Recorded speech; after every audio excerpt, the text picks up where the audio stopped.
Now, Elana Kagan, of course, got nominated for the Supreme Court position, and conservatives have hit her with all sorts of nonsense. Progressives have had real issues with her: lack of judicial record, lack of clarity on where she stands ideologically. Those are smart, interesting points, I think. Right? Concerns about her diversity hiring when she was dean of Harvard Law School. That was another legitimate question. Because that's her actions, and what is she, etc. So now the conservatives have said she might be a lesbian.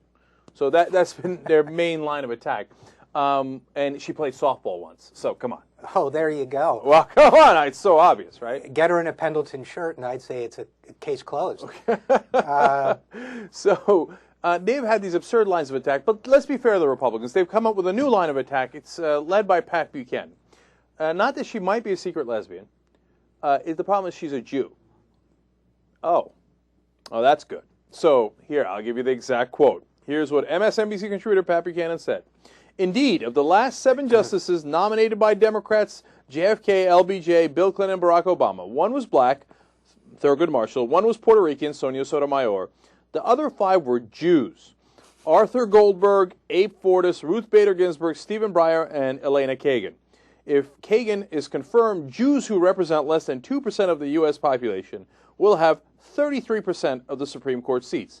Is this the Democrats' idea of diversity?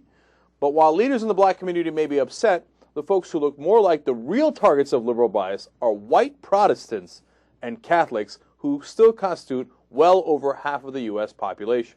So first off, I assume that if Obama nominated Jesus to the Supreme Court, that Pat Buchanan would oppose the nomination on the grounds that Jesus is yet another Jew being appointed to a judgeship.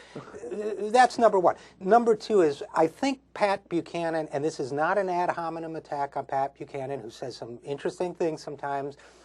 Pat Buchanan has a little history when it comes to Ukrainian officials and trying to get them various sorts of amnesty. And these are Ukrainian officials who pretty much collaborated with the Nazis. So I think that just based on his personal activism for certain Ukrainian political sectors, Buchanan is probably not on firm ground talking about anybody having too many Jews around.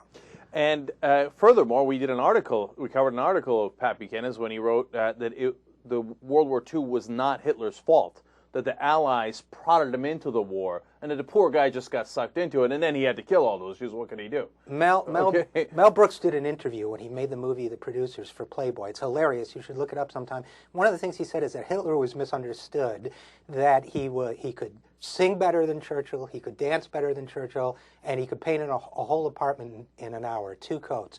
And little did we know that Pat Buchanan would be doing Mel Brooks's material 40 years later. Right, but without a hint of irony in it.